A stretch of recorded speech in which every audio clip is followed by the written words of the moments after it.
Xayrli kun o'quvchilar, sizning bilan qo'batdan ko'rishuvime men bek shodman. Darsimizni boshlaymiz. O'quvchilar, bu narsa Dürüst, bu bizning planetamiz, Yerning maketi. Globusda zangor tus bilan narsa suratlanganini siz bilasizmi? Ninja suluqlar bor ekan siz ayta olasizmi? Aytag'iz ularni esga tushirib o'tik. Biz bugun elibizning suv kengliklari bo'ylab sayohatga chiqarmiz. Qaysi to'xtalishdan boshlanasin bilish uchun sizga aliga topishmoqqa javob berishga kerak. Boshi tog'da, oyog'i dengizda. Bu tanishuvni biz yilg'alardan boshlarmiz. Chunki yilg'alar kishi turmushida har vaqt bek zo'r ahamiyatga ega bo'lgan. Bizning yiroq bobolarimiz yilg'a bo'ylarına kelib o'rnashganlar. Boshda ovullar tuzganlar. Anlara ularning ko'pisi zo'r shaharlarga aylangan. Yilg'alar pishmoqlarini tutashtirib turuvchi suv yo'llari bo'lgan. Ular o'zlarining motorliklari bilan kishilarni suqlandirgan. Ularda yoqti hislar uyatgan. Kishilar suv og'imina qarab, o'tgan umr ham kelajak turida, vaqt og'ishlarinda o'zlarining o'rni haqida o'ylaganlar. Hozirda bu davom etadi. Yilg'alar ko'llar kubik Rossiyaning boyligi. Yilg'alar tabiiy og'ib turadigan sular. Ular yer usti ham yer osti suvlari bilan to'yinalar. Yilg'alar turli bo'ladi.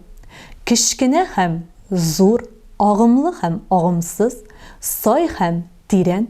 Lekin ularni narsa birlashtirar ekan? Aydagiz shu turida o'ylab ketik. Tilasan endi yilg'aning boshi ham tomog'i bor.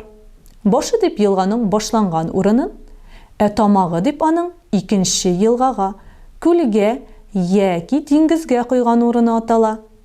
Yilg'aning ikki yori, o'ng ham so'l yorlari bo'ladi. Og'im o'ngayini qarab bassang, o'ng yoqda o'ng yor, so'l yoqda so'l yor bo'ladi. Yilg'aga odatda boshqa yilg'alar kelib qo'shiladi. Ular qo'shildiqlar deb ataladi. Bizning ilda uzunligi 10 kilometrdan ortgan 120 mingga yaqin yilg'a hisoblanadi. Eng kichkina yilg'alarni da kiritib hisoblasak, yilg'alar 2 milliondan da ortib ketadi. Ham ular borasida Rossiyaning boyligi ham bizagi. Ilibizning ko'plagan yilg'alar orasidan so'ylab, unisin tog'inda yaqinlanroq tekshirgan o'quvchilar. Idil Rossiyaning Yevropa ulushida ham butun Yevropada eng zo'r yilg'a. Onun ismi har bir Rossiya kishisining yurak turida. Iligilikdan onu hurmatlab ham yaratib, Idil ona qaydib yurtganlar. Idil yorlari bo'ylab birsinden birsi motorroq, eskitkish shaharlar: Tver, Yaroslavl, Kostroma, Tuban Novgorod, Cheboksar, Qozon, Ulyansk, Samara, Saratov, Volgograd, Astrixan bir safqa tizilib o'rnashganlar. Idilga 200 ga yaqin qo'shildiq qo'ya. Ularning eng zo'rlari Kama ham Aka yilg'alari. Akaning donliqli qo'shildig'i Moskva yilg'asi. Bu go'zal yilg'a bo'yinda tug'an elibizning bosh qalasi Moskva shahari bo'lib o'tira. Shahar ishida yilg'aning yorlari granit bilan nig'itilgan.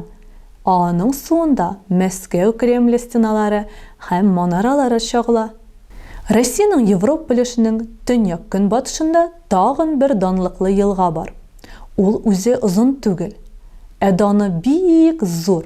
Bu Neva yilg'asi. Uning yor bo'yina eskitkish shahar Sankt-Peterburg tuzilgan. Shaharning tub o'rami yilg'a atalmasi bilan Neva prospekti deb yuritiladi. Rossiyaning Yevropa ulushining kunyog'ida Don yilg'asi o'rnashgan. Uning yor bo'yinda Rostov-Don shahari. Hozir o'quvchilar Rossiyaning Aziya ulushina yo'l tutiq. Sibirning buyuk yilg'alari Ob, Yenisey, Lena Rossiyaliklarning doni ham g'ururligi. Ular Tönyak Boz okeanini quyolar. Bu yilg'a bo'ylarida bek zo'r shaharlar: Novosibirsk, Krasnoyarsk, Yakutsk shaharlari tuzilgan.